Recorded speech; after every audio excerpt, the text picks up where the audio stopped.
ترجمہ سن لیجئے پہلی 54ویں آیت شاہ صاحب. یا ایھا الذین آمنوا من یرتد منکم عن دینہ. اے صاحبان ایمان اگر تم میں سے کوئی ایک بھی دین سے پھر گیا. بات ہو رہی ہے صاحبان ایمان سے. تم میں سے کوئی بھی اگر دین سے پھر گیا فسوف یأتی اللہ بقوم. تو یہ مت سمجھنا, اب یہ میرا محاوراتی ترجمہ ہے, تو یہ مت سمجھنا کہ تمہارے جانے سے ہمارا دین لپٹ جائے گا, تمہارے جانے سے ہمارا اسلام ہی ختم ہو جائے گا, تمہارے چلے جانے سے امام بارگاہ کو تالا پڑ جائے گا, تمہارے جانے سے مسجد بند ہو جائے گی, تمہاری وجہ سے مجلس نہیں ہو رہی, تمہاری وجہ سے جلوس نہیں نکل رہا, یہ تمہاری وجہ سے سارے کام نہیں ہو رہے, تمہاری عزت ان کی وجہ سے, تمہارا مقام ان کی وجہ سے ہے. فسوف یأتی اللہ بقوم, اللہ پھر کسی اور کو لے آئے گا. اگر تم چھوڑ کر چلے گئے تو تمہارے جانے سے کوئی فرق نہیں پڑے گا. کیسا آئینہ دکھایا اللہ نے. بھائی صلوات پڑھ لیں محمد و آل محمد.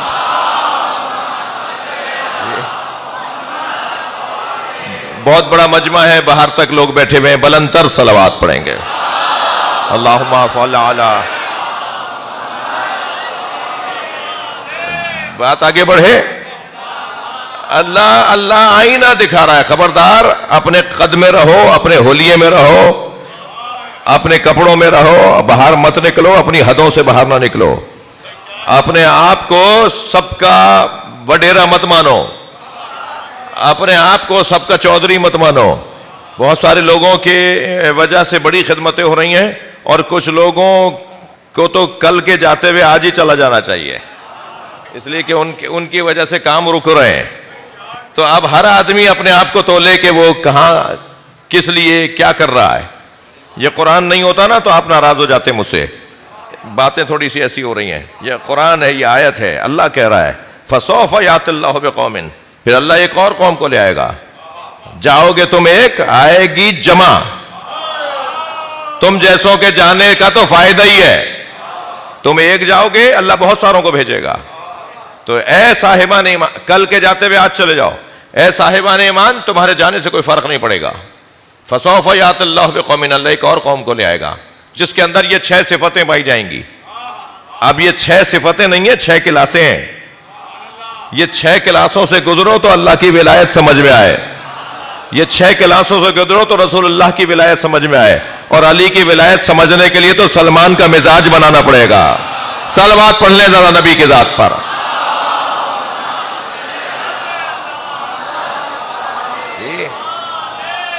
سب سے پہلی صفت یحبہم, اللہ ان سے محبت کرتا ہوگا.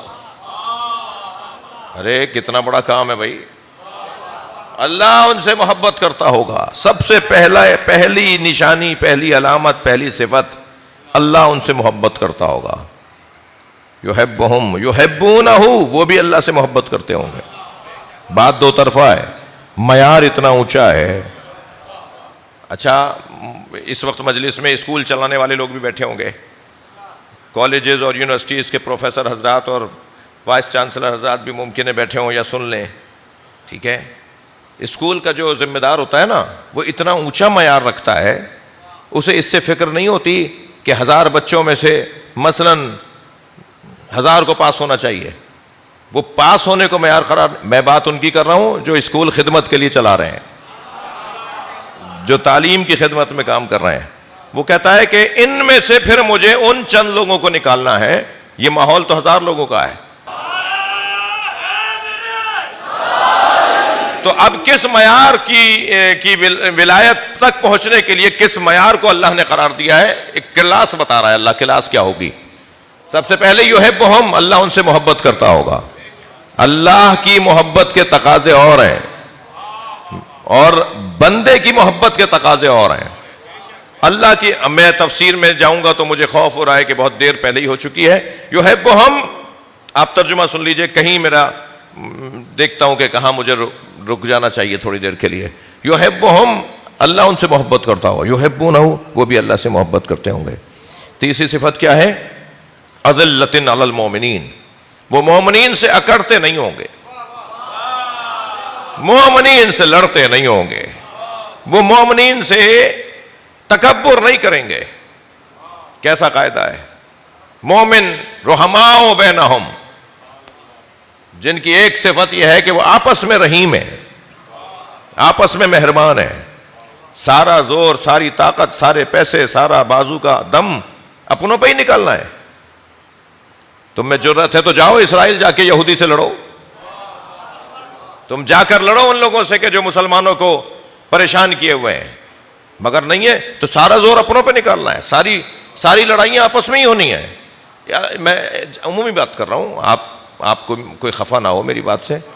آپ کی تو بات ہی نہیں ہو رہی.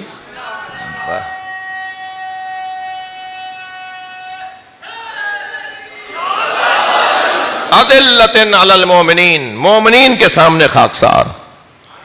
یہ تیسری صفت. چوتھی صفت سنیں گے، اعزۃ علی الکافرین، مگر کافروں سے وہ اکڑ کر بات کرتے ہوں گے.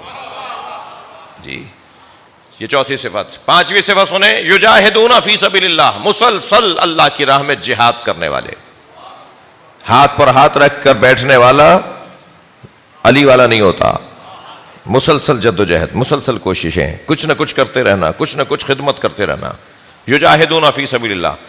اور پھر چھٹی صفت، لا یخافون لومۃ لائم. میں تو کہتا ہوں یہ جو چھٹی صفت ہے نا، اسے لیڈر حضرات، قومیات کے لوگوں کو اور مخلص لوگوں کو جب دل آزاریوں کا سامنا ہوتا ہے تو انہیں فریم کروا کے اپنے گھروں میں لگانا چاہیے. آتے جاتے آیت کے اس حصے پہ جب نگاہ جائے گی تو سب لوگوں کی دل آزاریاں اس ایک آیت سے ازالہ پا جائیں گی.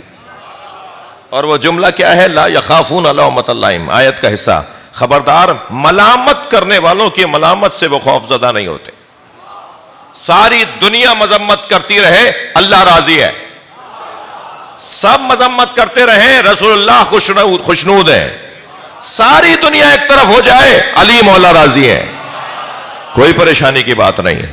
ہونے دیں ساری دنیا کو ایک طرف. میرا ضمیر مطمئن ہونا چاہیے.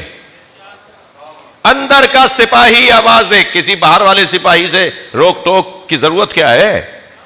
اندر سے آواز آئے کہ تم سچے ہو، تم صحیح ہو، تم حق پر ہو.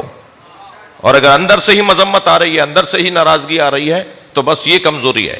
لا یخافون لومۃ لائم. 6 صفتیں ہو گئیں. اللہ ان سے محبت کرتا ہے، وہ اللہ سے محبت کرتے ہیں. اس معیار کا وجود کون ہو سکتا ہے؟ ہمیں اس معیار کا وجود ایک تو خیبر کے میدان میں نظر آیا. بھائی جو بات سننا چاہ رہے ہیں وہ تھکے نہیں، اپنی آوازوں کو آزاد کریں گے. محفل مجلس کے اندر بیٹھ کر ہمیں ثابت کرنا ہے کہ ہم مجلس میں بیٹھے ہیں. خیبر کا میدان ہے، 40 دن تک جنگ لڑی جاتی رہی، فتح نہیں ہو رہی تھی. تو نبی نے فرمایا کل میں علم اسے دوں گا، لَأُعْطِيَنَّ رَایَةً غَدًا رَجُلًا كَرَّارًا غَيْرَ فَرَّارٍ يُحِبُّهُ اللَّهُ وَيُحِبُّهُ اللَّهُ وَرَسُولُهُ. کل میں علم اسے دوں گا جو کرار ہوگا، مرد ہوگا، غیر فرار ہوگا، اللہ اور اللہ کا رسول اسے چاہتا ہوگا، وہ بھی اللہ اور اللہ کے رسول کو چاہتا ہوگا. صلوات بر محمد و آل و